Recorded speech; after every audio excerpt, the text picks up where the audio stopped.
Good morning बच्चों। Test 2 में level 2 के ऊपर ये 14 नंबर क्वेश्चन है। क्वेश्चन देखते हैं और सॉल्व करते हैं बच्चों। क्वेश्चन क्या कह रहा है ये?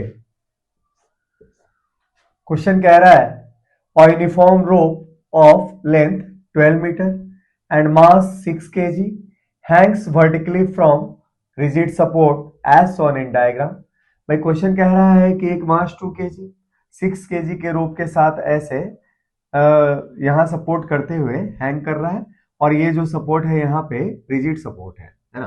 अब क्वेश्चन में आगे कह रहा है और transverse wave pulse of wavelength 0.06 metre is produced at lower end of rope।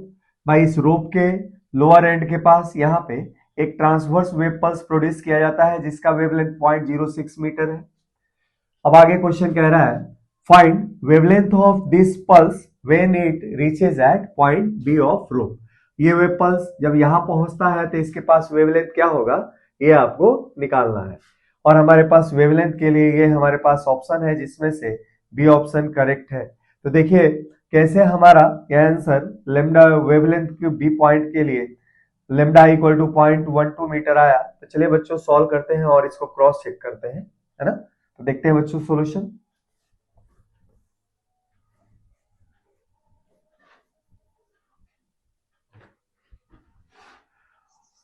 और सॉल्यूशन देखिए, पहले तो इस रोप का लीनियर मास डेंसिटी क्या है ये निकालें।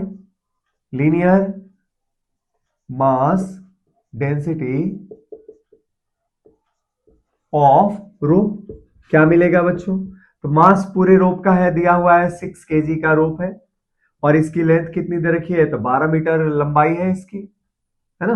मास है 6 kg और 12 मीटर इसकी लंबाई है। तो लीनियर मास डेंसिटी हो जाएगा क्या? मास पर यूनिट लेंथ के फॉर्म में 6/12 अर्थात की 0.5 kg पर मीटर।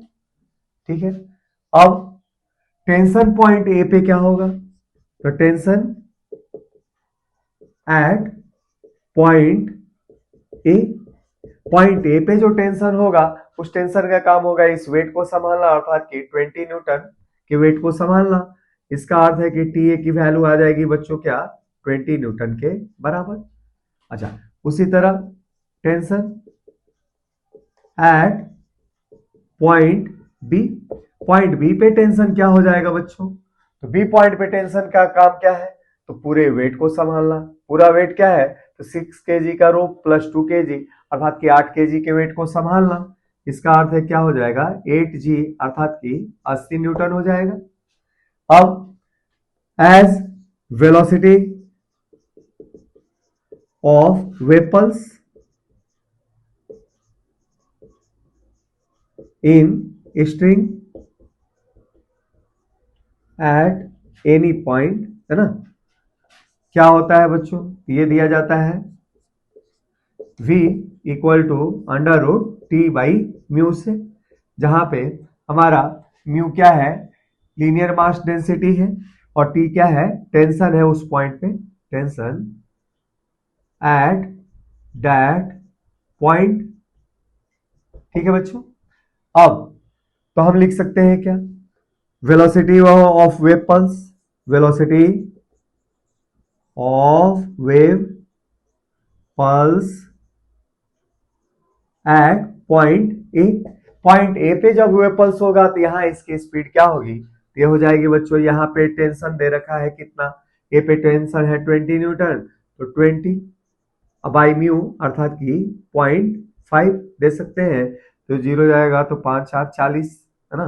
कितना हो जाएगा ये? 200 बटे में 5, तो अंडर रूट 40, तो ये हो जाएगा अंडर रूट 40। ठीक है, अंडर रूट 40 सही है ना बच्चों? हाँ, under root 40 metre per second. उसी तरह velocity of wave pulse at B, B point पे ये वेलोसिटी क्या हो जाएगी बच्चों? बी पॉइंट पे टेंशन हमने निकाला है 80 न्यूटन और स्ट्रिंग वही है तो लीनियर मास डेंसिटी वही होगा। अब ये कितना हो जाएगा? 16 160 हो जाएगा, under root 160 metre per second. ठीक है बच्चों, अब देखते हैं हमें तो निकालना है क्या? वेवलेंथ इस पॉइंट पे। हमने इस पॉइंट पे वेलोसिटी निकाल लिया और इस पॉइंट पे वेलोसिटी निकाल लिया। अब क्या होता है? वेव पल्स जब इस स्ट्रिंग पे मूव करता है तो इसकी फ्रीक्वेंसी क्या रहती है, कांस्टेंट, क्योंकि किसी भी वेव या वेव पल्स की फ्रीक्वेंसी तभी बदलेगी जब उसको प्रोड्यूस करने वाला सोर्स बदले। तो एक बार प्रोड्यूस करके पल्स को हमने छोड़ दिया तो सेम फ्रीक्वेंसी से इसके ऊपर मूव करेगा, अर्थात कि हर एक पॉइंट पे इस वेव पल्स की फ्रीक्वेंसी क्या रहने वाली है बच्चों, सेम रहने वाली है। तो आप लिख सकते हैं since frequency is constant for wave, इस वेव के लिए फ्रीक्वेंसी क्या है, कांस्टेंट, तो therefore frequency at point A है ना equal to frequency of wave pulse at point B.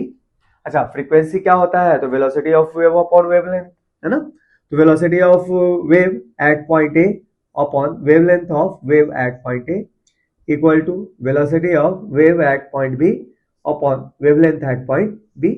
अब हमें चूंकि लेमडा बी चाहिए तो लेमडा बी क्या हो जाएगा बच्चों, तो लेमडा बी हो जाएगा आपके पास V B by V A into क्या हो जाएगा, लेमडा ए। अच्छा, वैल्यू पुट करके देखिए क्या मिलेगा, तो वीबी की वैल्यू है अंडर रूट 160, वीए की वैल्यू है रूट 40, तो ये हो जाएगा क्या, अंडर रूट 160 बाई 40। अच्छा, वेवलेंथ है 0.06, तो इसको जो सॉल्व करोगे you will get your answer. तो देखते हैं आंसर क्या मिलता है बच्चों।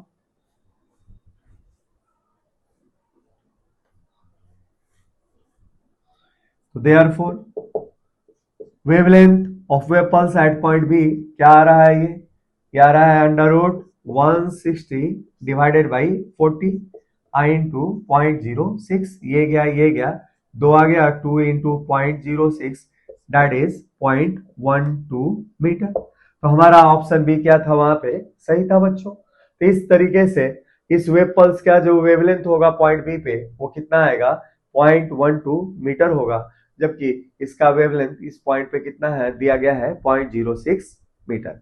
याद रखिए, फिर से रिवाइज कर रहा हूं, किसी भी वेव का फ्रीक्वेंसी तभी बदलता है जब सोर्स बदल जाए। जैसे मान लो मैं ओपी पांडे, अब अपने मुंह से जो भी साउंड निकलता हो ना उसकी फ्रीक्वेंसी फिक्स है फिलहाल, भाई एक बार बोल दिया तो उसकी फ्रीक्वेंसी क्या होगी, फिक्स हो गई। वो उस वेव की फ्रीक्वेंसी तब तक से नहीं बदलेगी जब तक से मैं नहीं बदल जाऊं।